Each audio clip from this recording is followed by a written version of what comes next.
I want to say this. I don't support ProphetKey with Marcos. I don't support ProphetKey with Marcos. I don't support anybody that calls other people their parent, whether that Marcos or Parcos. I hate it 100%. However, you cannot say that we have free speech, but there are certain things you can't say. I can say, I've been saying this in Liberia. People say, "Oh, we get free speech. You can go on radio and say anything." I say, "No, what happening here? Liberia get tango free speech in Kolokwa. Liberia get tango free speech in standard English. Liberia has a photocopy free speech. We don't have absolute free speech. Absolute free speech is what America has, where you can criticize someone, you can even insult them in your criticism, and you can be held in contempt, even including the Supreme Court. But if you threat someone, like you intimidate them, you threaten them, that is not a free speech. That is a threat. You're threatening somebody's life. But as long as you're not threatening someone, you're not intimidating them, but you are criticizing them, you are accusing them of crimes, you can even defame them. Yeah, they can sue you, but it's you can speak. It's your freedom of speech. You can speak it, right? They can sue you. You say that, oh yeah, you defame my character. Why are you defaming my character? You can say, but I'm defaming your character because of this and this and that. You have the reason to do that, right? That is absolute free speech, but we don't have absolute free speech in Liberia. We don't have absolute free speech in Liberia, and people have to understand that. I said it the other day. I said, like, when you're in Liberia, you're talking, you have to be careful what you're saying. We don't have free speech. Somebody don't know, but we get free speech. We don't. The free speech we have is the photocopy free speech, bro. We try to photocopy everything from America, but when it comes to the free speech, we say, no, we're not doing that. Everything in Liberia is almost like America, including our national anthem, our Pledge of Allegiance. The city of Monrovia is named after the 5th American president, James Monroe. Like, look at our flag. It's literally the American flag. Everything about Liberia is America. But when it comes to free speech, we say, nah, we're not giving absolute free speech. In America, somebody can stay in front of the White House and insult the hell out of Donald Trump. Nothing will happen.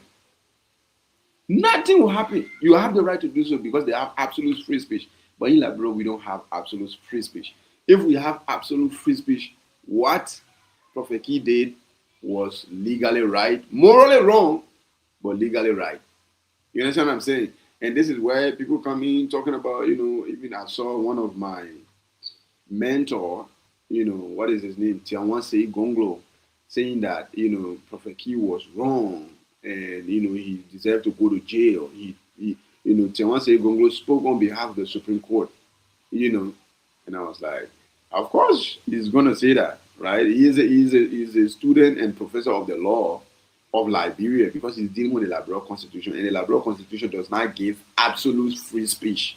The Liberian Constitution of 1986 let me repeat that again. The Liberian Constitution of 1986 does not give absolute free speech. It gives free speech to a certain extent, but if you insult the Supreme Court, they can definitely hold you in contempt. Even the president, you insult the president, they can definitely hold you in contempt. There are certain people that do it. Somebody say, oh, the time George Weah was in power, ProphetKey was causing George Weah, but they never jail him. ProphetKey was not there to come in Liberia the time he was talking those things. He was in Morocco. The only time he came in Liberia when George Weah moved from in power, when you know that George Weah can't do anything anymore, this is when he came back in the country. The time George Weah was in power, if ProphetKey was in Liberia doing what he was doing, he could have gotten hurt. He could have actually lost his life. Liberians, we like taking actions into our own hands more than anybody. So again, if we are speaking on behalf of the constitution that we have right now in Liberia, let's speak on behalf of it. We don't have absolute free speech. I don't want you to say that, oh, Liberia have free speech, but ProphetKey deserves to go to jail. No.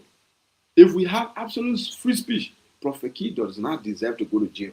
We don't have absolute free speech. That is the reason why ProphetKey went to jail. If we had absolute free speech, he wouldn't have gone to jail. You can criticize the Supreme Court. You can insult the Supreme Court. You say that, oh yeah, no, if you insult the Supreme Court, it makes people to not respect the Supreme Court. Countries that have absolute free speech, they can stand. If you're not in the court, you can stand outside anywhere and criticize the Supreme Court, even insult them, because they have absolute free speech. But in Liberia, we don't have absolute free speech, and this is why ProphetKey is in jail. And for those of you who say that, oh, they have freed him, he has not been freed. And he is not going to be freed until August 13, 2026. He is in jail for 6 months.